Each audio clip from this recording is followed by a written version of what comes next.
Secretariat లో మంత్రి ఈటెల రాజేంద్ర మాట్లాడుతున్నారు. లైవ్ చూద్దాం. ముందు వరుసలో ఉన్నాయి.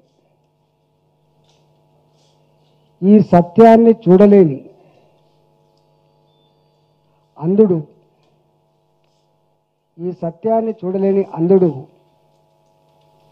ఈ వాస్తవాన్ని గ్రహించలేనటువంటి చంద్రబాబు నాయుడు రాష్ట్రం ఏర్పడడం అనేది ఇదొక చీకటి రోజని, అత్యంత బాధాకరమని, ఏదో భూమి బద్దలైనట్టుగా ఇవాళ ఆయన మాట్లాడిన తీరు అత్యంత హీనమైనటువంటి, అత్యంత అవగాహనటువంటి మనుషులు మాట్లాడేదిగా కనపడతా ఉంది. ఆనాటి ఆంధ్రప్రదేశ్ రాష్ట్రానికి 2 పర్యాయాలు ముఖ్యమంత్రిగా పనిచేసిన వ్యక్తి ఇవాళ రాష్ట్రం విడిపోయిన తర్వాత కూడా ఆ ప్రాంతంలో ముఖ్యమంత్రిగా పనిచేసిన వ్యక్తి ఇవాళ మాట్లాడిన తీరు, కాల్చిన మొసలి కన్నీరు ఇరు రాష్ట్రాల ప్రజలు కూడా అసహించుకుంటారని చెప్పి తెలియజేస్తా ఉన్నాం. తెలంగాణ రాష్ట్రం ఏర్పడిన తర్వాత అత్యంత వేగంగా పరిపాలనలో కానీ అభివృద్ధిలో కానీ ఏ రంగాన చూసినా కూడా దేశ చిత్రపటం మీదనే కాకుండా ప్రపంచవ్యాప్తంగా కూడా ప్రశంసలు అందుకుంటున్నటువంటి ఈ సందర్భంలో రాష్ట్రం ఏర్పడిన తర్వాత అక్కడ ఆంధ్ర రాష్ట్ర ప్రజానీకం కానీ ఇక్కడ తెలంగాణ ప్రజలు కానీ గొప్పగా ఎదుగుతున్నాం, అభివృద్ధి చెందుతున్నాం. ఆనాడు టీఆర్ఎస్ పార్టీ, ఆనాడు గౌరవ ముఖ్యమంత్రి గారు కేసీఆర్ గారు ఏ మాట అయితే చెప్పిండ్రో, అన్నదమ్ముల్లా కలిసి ఉన్నాం,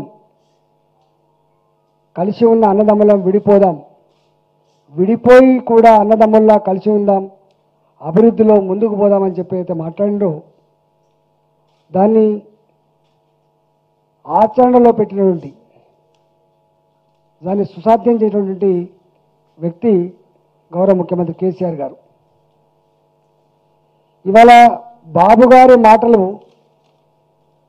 పోటీ పడలేక, పరిపాలన చేయరాక, ప్రజల మీద ప్రేమ లేక, సత్తా లేక, దమ్ము లేక, ఆ ప్రాంత ప్రజల మన్ననలు పొందలేక ఇవాళ అక్కస్తో మాట్లాడిన మాటలు తప్ప, ఆనాడు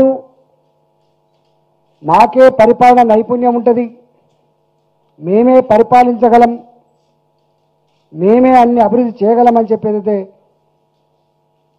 ప్రగల్భాలు పలికిండ్రో, తెలంగాణ రాష్ట్రం ఏర్పడిన తర్వాత అన్ని రంగాల్లో తెలంగాణ ప్రభుత్వం ఒక సుస్థిర ప్రభుత్వాన్ని, ఒక మానవీయ కోణంలో ఉన్న ప్రభుత్వాన్ని, ప్రజాప్రభుత్వాన్ని, ప్రజల సమస్యలు పరిష్కరిస్తున్న ప్రభుత్వాన్ని, అన్నిటికీ మిక్కిలి ప్రజల ఆశీర్వాదాన్ని, ప్రజల విశ్వాసాన్ని చూరగొన్నటువంటి ప్రభుత్వం ఇవాళ కేసీఆర్ గారి ప్రభుత్వం, తెలంగాణ ప్రభుత్వం.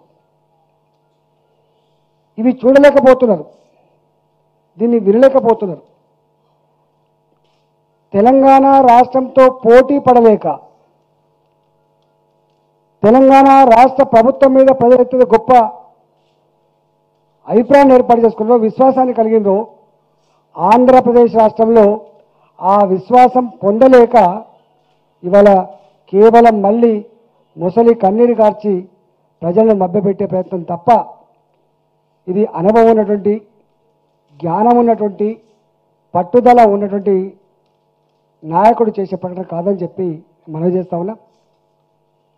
ఇవాళ విడిపోయిన తర్వాత ఆంధ్రప్రదేశ్ రాష్ట్రం 2013-14 సంవత్సరంలో 1,61,000 కోట్ల రూపాయల బడ్జెట్ పెట్టింది. దాంట్లో 1,45,000 కోట్లు ఖర్చు పెట్టిండ్రు. 1,41,000 కోట్ల రూపాయలు ఖర్చు పెడితే దాదాపు 95 నుంచి 1,00,000 రూపాయలు నాన్ ప్లాన్ కింద ఖర్చు పెట్టిండు.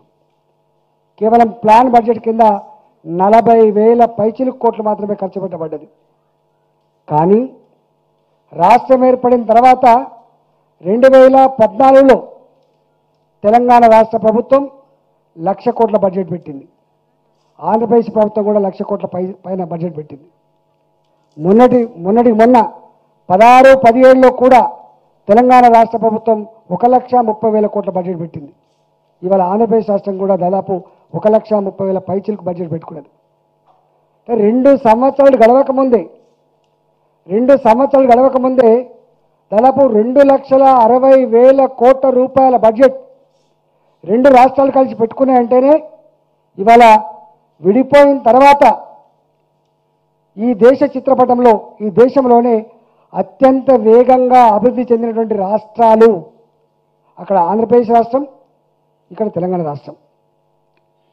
ఈ సత్యాన్ని మర్చిపోయి, ఈ వాస్తవాన్ని మర్చిపోయి ఇలా రాష్ట్రం ఏర్పాటు కావడం అంధకారం, రాష్ట్రం ఏర్పాటు కావడం దురదృష్టకరం అని మాట్లాడే మాటలు ఇవాళ అత్యంత హీనమైనగా నేను తెలియజేస్తా ఉన్నాం. ఇవాళ ఆంధ్రప్రదేశ్ రాష్ట్రంలో కూడా అక్కడి ప్రజలు అనుకుంటా ఉన్నారు, మాకు కూడా ఒక కేసీఆర్ ఉంటే బాగుండు. ఒకనాడు మేమే పరిపాలించుకునే వాళ్ళం, మేమే గొప్ప వాళ్ళం అని చెప్పినటువంటి మీరు ఆ ప్రజల క్షేత్రంలో పలచబడితే ఇవాళ ఆంధ్రప్రదేశ్ ప్రజలు కూడా మాకు కూడా ఒక కేసీఆర్ ఉంటే బాగుండు, మా ప్రభుత్వం కూడా తెలంగాణ రాష్ట్ర ప్రభుత్వంలాగా పనిచేస్తే బాగుండని చెప్పి వాళ్ళు భావిస్తూ ఉంటే ఇవాళ మీరేమో ఈ మాటలు మాట్లాడితే ఇది మంచిది కాదని చెప్పి నేను మనవి చేస్తా ఉన్నా.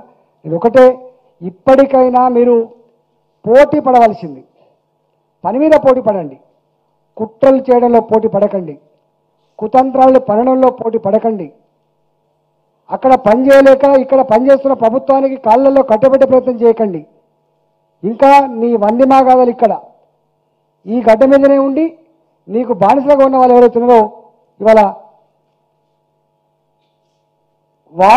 వాళ్ళని రెచ్చగొడుతూ వాళ్ళు ఇక్కడ ప్రభుత్వానికి కాళ్ళ కట్టబెట్టే ప్రయత్నం మానుకొని ఇవాళ తెలంగాణ ప్రభుత్వం ఏ ప్రజా సంక్షేమ కార్యక్రమాలు అయితే చేస్తూ ఉందో, తెలంగాణ రాష్ట్ర ప్రభుత్వం అణగారిన వర్గాల కోసం, పీడితుల కోసం ఏ అభివృద్ధి కార్యక్రమాలు చేస్తుందో అభివృద్ధి కార్యక్రమాలు అమలు చేసి పోటీ పడే ప్రయత్నం చేయండి తప్ప కుతంత్రాల పన్నే పోటీ చేయకండి. కుతంత్రాలలో మీరు, కుట్రలలో మీరు పోటీ పడే ప్రయత్నం చేయొద్దని చెప్పి నేను విజ్ఞప్తి చేస్తున్నా. ఇవాళ ఆనాడు పార్లమెంట్లో దేశంలో ఉన్నటువంటి పార్లమెంట్ సభ్యులందరూ కలిసి రాజ్యసభలో కానీ లోకసభలో కానీ సంపూర్ణమైన మెజార్టీతో తెలంగాణ ప్రజల గోస, 3 తరాలుగా పడ్డ గోస, తెలంగాణ ప్రజలు చేస్తున్నటువంటి పోరాటం ధర్మమైంది, న్యాయమైంది, అది ఆత్మగౌరవ పోరాటం అని చెప్పి భావించి ఆనాడు ఉన్నటువంటి పార్లమెంట్ సభ్యులందరూ కూడా ఏ పార్టీ అయినా కూడా మీలాంటి పార్టీలు తప్ప, మీరు మేనేజ్ చేసే పార్టీలు తప్ప అన్ని పార్టీలు కూడా ముక్త కంఠంతో ఏకగ్రీవంగా తెలంగాణ రాష్ట్రం ఏర్పడాలి, తెలంగాణ ప్రజల గోస దూరం కావాలని చెప్పి ఆనాడు బిల్లు ఆమోదించారు. అదేవిధంగా రాజ్యసభలో కూడా ఆమోదించారు.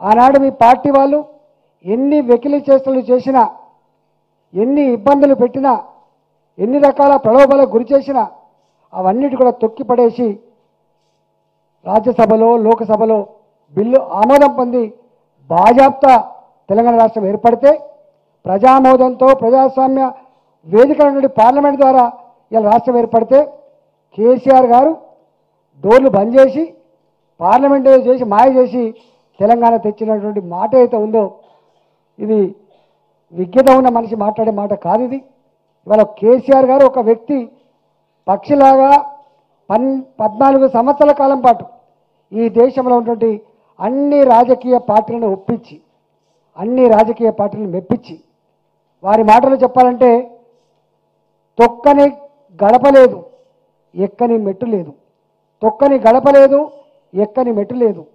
ఆర్ఎస్యు నుంచి ఆర్ఎస్ఎస్ వరకు ఈ దేశంలో రైటిస్ట్ నుంచి మొదలుపెట్టి లెఫ్టిస్ట్ వరకు అందరినీ కూడా కూడగట్టుకుంటాం. మాకు భేషజాలు లేవు, మాకు రాజకీయాలు లేవు, మాకు పంతాలు లేవు.